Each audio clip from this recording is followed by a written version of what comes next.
Hi guys, and welcome back to my YouTube channel. And this video wasn't even planned at all, but I'm just making this video because this experience happened to me a few days back, and I don't even know when I'm going to post this video, but I'm going to post it for sure so that you guys are aware about the mistake that I have done and how you can fix it. So basically, if you are a college student, you know that there is a college ID that you get, and you usually have a college app where you just log into your ID, and every detail about your course, yourself, your finances, everything is written in that, and even you can access your library from there. So every university has that commonly, and my university also has that, and I also have a student ID. Now, for student IDs, usually universities have a multi-factor authentication system. So if you guys don't know about it, it's repeated codes that you get, numbers that you get every time you log in, so that it makes sure that only you are logging in that, and without the multi-factor authentication you cannot access your ID at all. So it's just for your security reasons, so it's for the good. So I also have this app of multi-factor authentication system with which my university account is attached, where I have all the details about my course and everything. So I was changing my phone, and at that time I was deleting the apps and erasing all the data from my previous phone, and there was an option in that multi-factor authentication app to unpair your device.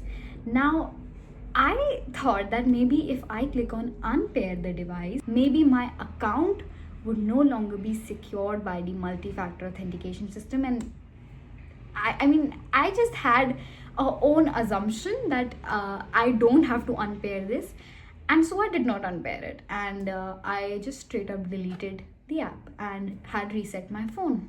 Now when I logged into my new phone, I had downloaded the university app, then I downloaded the multi-factor authentication app, and I couldn't get the code. And every single time the code was coming into the previous phone, and the previous phone has no data of the multi-factor authentication app. If I download the multi-factor authentication app in my previous phone, then it's asking for a QR scanner or for a pairing key so that I can pair my university account again. And I don't have that QR scanner because that QR scanner was given to us at the starting during the time of the welcome page, welcome email that we get. And now there is no QR code with me, and I don't have a pairing key, and my previous device cannot connect with my university application. My new device cannot connect with my university application, and I cannot open my university account. And that's when I realized that okay, I had to unpair the device. I thought that maybe I wouldn't be able to access my university account ever again. Maybe it's gone forever, because I didn't know if it was fixable or not. So I was just stressing out, and the thing that I was stressing out for most was the enrollment, because I have already done my enrollment and I did it pretty early so that I can get all the desired classes I want with the desired time. It's just a month left for me to fly out and start my university, and I'm sure a lot of people have already filled in their classes. So I thought that the account is gone and I have to do all the enrollment again, all the modules again. I looked up online, and there was of course a help center for this, and there was a separate question for this, that if you have restarted your previous phone and cannot access the multi-factor authentication, then what to do. So I didn't have to stress out that much because the answer was just in front of me. So I clicked on that question, and it said that you have to call the IT center, and I clicked onto the online inquiry. Now for the online inquiry, we needed to open our university account, and then only we could send the online inquiry. But my university account was not with me, I could not open it. Then I found an email account, and I thought that maybe I would just email them, and maybe the next day they would give me an answer. So I emailed them regarding all the situation. I wrote my basic details, and I had sent it to them. The next morning when I woke up, I was in hopes that maybe I'll get the email and it would be sorted, but I did not get the email. I mean, it makes sense that it obviously takes time, because I'm sure I'm not the only one who has done this mistake. It was honestly fine and reasonable, and I had an Indian number which I could call. I had talked to them and I told them that this was the entire situation, and it was a number for admissions, and it was not a number for my stupid mistake that I had done. So they also told me that we cannot really help you in this. It's the Griffith University Australia that can help you, and not the Indian number, and you need to call the IT center itself. And I didn't get the answer. I thought that okay, maybe I should mail to the Student Connect or the Student Inquiry, and I emailed them as well. And the next morning I woke up, I did not receive an email, which again makes sense that they might be busy with other inquiries. So moral of the story was I did not get a reply from both the emails. And then I was like, what do I do now? I don't have an answer from any of them. For the online form, I need my university account. I cannot access my university account. I tried everything I could. I tried to add a new device in my multi-factor authentication, but it again said that you first need to log in into your account. We first need to know that it is you.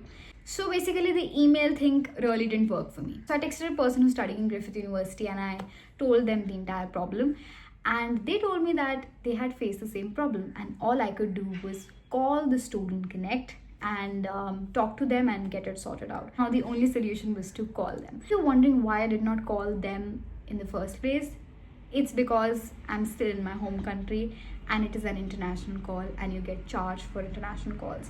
So I thought maybe initially if we just send an email, it can work through the email, but I think these type of problems need to be sorted out on the call. And after them saying that you need to get it done on the call, I was pretty sure that okay fine, I need to call them.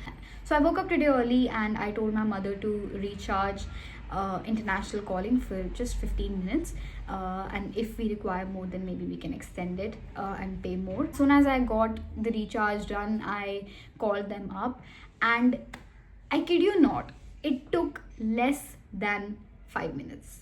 It was just, I think it was, if we cut down the press 1, press 2 for this, I think it was just a 3-minute call and it was settled. So let me tell you what actually happened in the call. Now before continuing this video, I have got so many comments and DMs asking for accommodation recommendations, and today I have one of the best accommodation websites for you, which is known as Amber Student Accommodation. With Amber, you can browse thousands of verified student accommodations which are near your university. There is a filter system where you can filter the location, budget, amenities, so that you find the right room for yourself. You can easily browse and compare rooms, studio apartments, shared apartments, etc. Amber also provides a great support service. If you're someone who has any questions or just want to talk to the staff, you can easily do that with the help of the support services. So if you're someone who's living in any of these countries, then you can definitely check out Amber. The link is in the description and the pinned comment. Now let's continue with the video. So I called them up and I told them my entire situation, and they just asked me my student ID. They asked my details like my birth date, my full name, my address, and just basic details. And yeah, and they told me that have temporarily removed the multi-factor authentication thing on your account.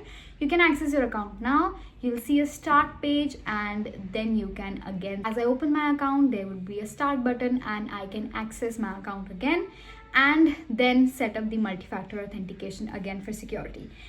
And it was just a 3-minute thing, and I was genuinely shocked. I was very happy and relieved, but I was also shocked that it was just a 3-minute thing and I was stressing about it for 3 days straight. A lot of people do this mistake. There's a proper facts and questions page regarding the multi-factor authentication in my university website, and there you can see all the questions and all the solutions for it.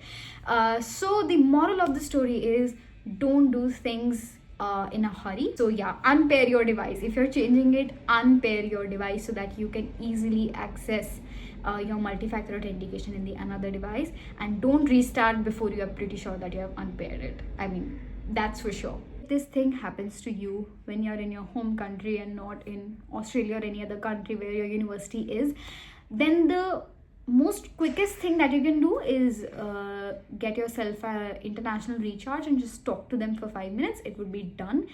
If you're in the country, like for example, if I was in Australia, it would have been much easier for me, because firstly I could have called them directly, and secondly I would have just gone to the university and they would have just sorted out my problems pretty quickly. So if you're in your home country and this thing has happened to you, then maybe you should call them as soon as possible, and they would get it done in just few minutes. So that's it for today's video. This is again one of the videos where I tell you the silly mistakes that I've done and how you can avoid it.